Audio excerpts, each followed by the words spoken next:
It is very saddening to have learned of what happened in Jos at the correctional center. And this draws our attention, really, to the fact that the correctional centers, that is our former prison system, is the weakest link in our criminal justice system in the country. We have had challenges, of course, with the police, we have challenges with the judiciary, but the correctional centers are the ones in which this country has not made the kind of investments that are required. Over the years, particularly in the last few years, we have seen so many attacks on these centers and release of so many kind of criminals back to the public. We can recall what happened in Edo when one of the criminals went back to the person who gave evidence against him, that sent him to jail, and killed that person. How do you expect people to come and exploit criminals when our prison system is being attacked and the same criminals are released to go back and wreak havoc on those people who provided the information that nailed them? Mr. President, this is a very serious matter. Our armed forces, the police, and everybody are fighting day and night and losing their lives, catching criminals and getting them to jail, only for their own cohorts from the outside to come and release them, to go back and harm the Nigerian people and the Nigerian public. This particular kind of thing is completely unacceptable. It's unacceptable to us as lawmakers, and it should be unacceptable generally to Nigerians who have really received the brunt of the operations of these criminals. This has happened not just in Jos. It took place in Kuje. It had taken place in Edo. It had taken place in Cotton Karfi. And so many other places is going to know. It has become more or less a recurring decimal. So something really serious must be done to address the issue.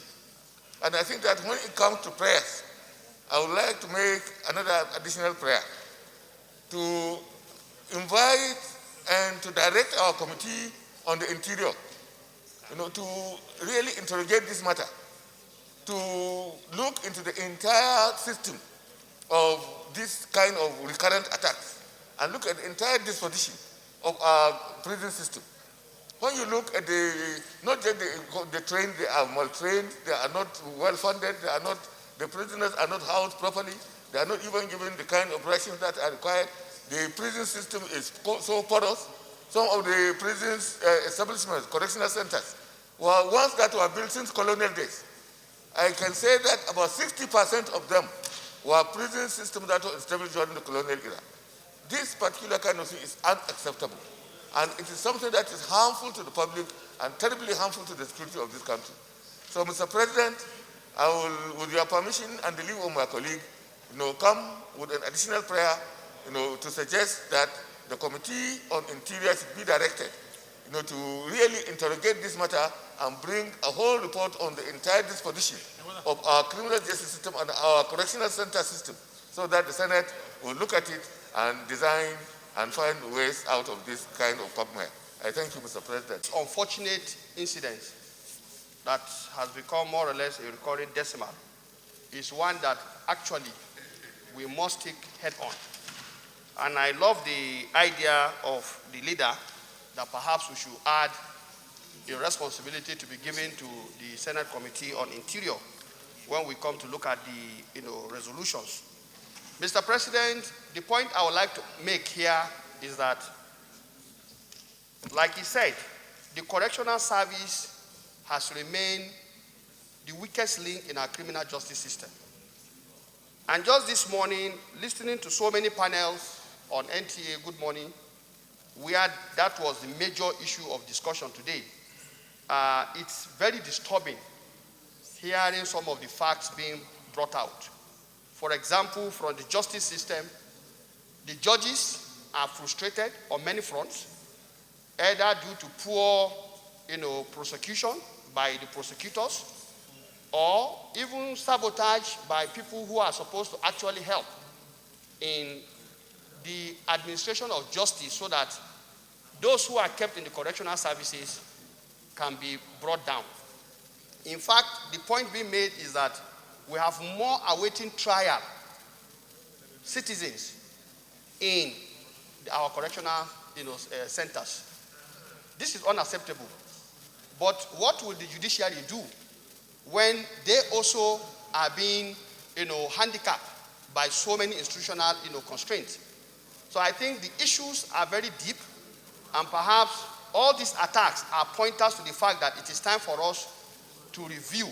Fortunately, we have changed the name from prisons as we used to know it to correctional services. But when we say correctional services, what are the instruments being put in place in this system so that corrections will take place for those who are unfortunate to find themselves in that system?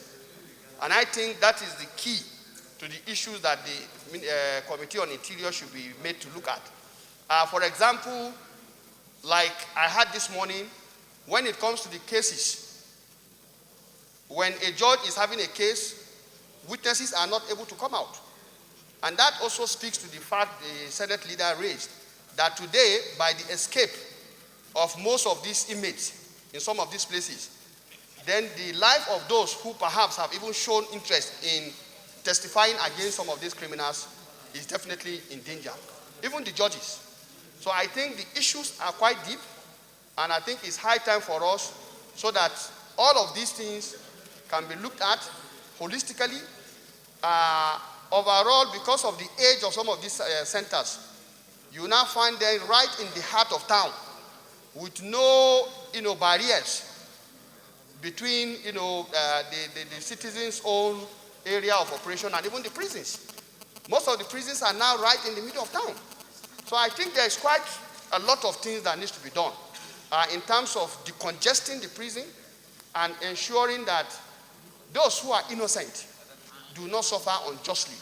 That way, we can be able to say, yes, this is a correctional center. After all, in many instances, you hear criminals telling you that they were actually initiated into crime when they found themselves innocently in prisons with the attendant challenges.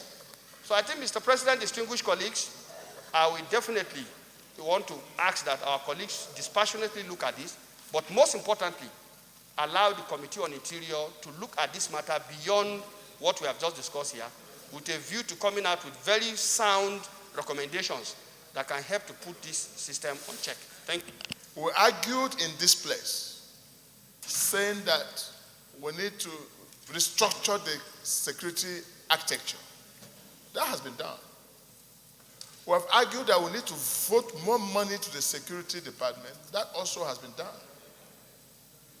We have done literally everything that we need to do. And it has resulted to the blame position now.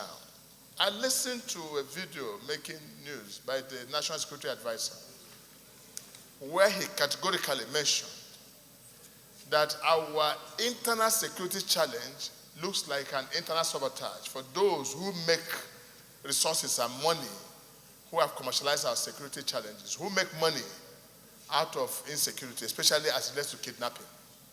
That statement of his seemed to have carried a lot of weight.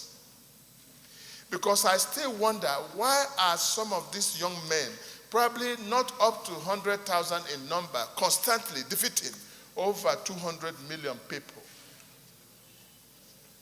And what would be the interest of somebody attacking a prison, correctional center in Jos?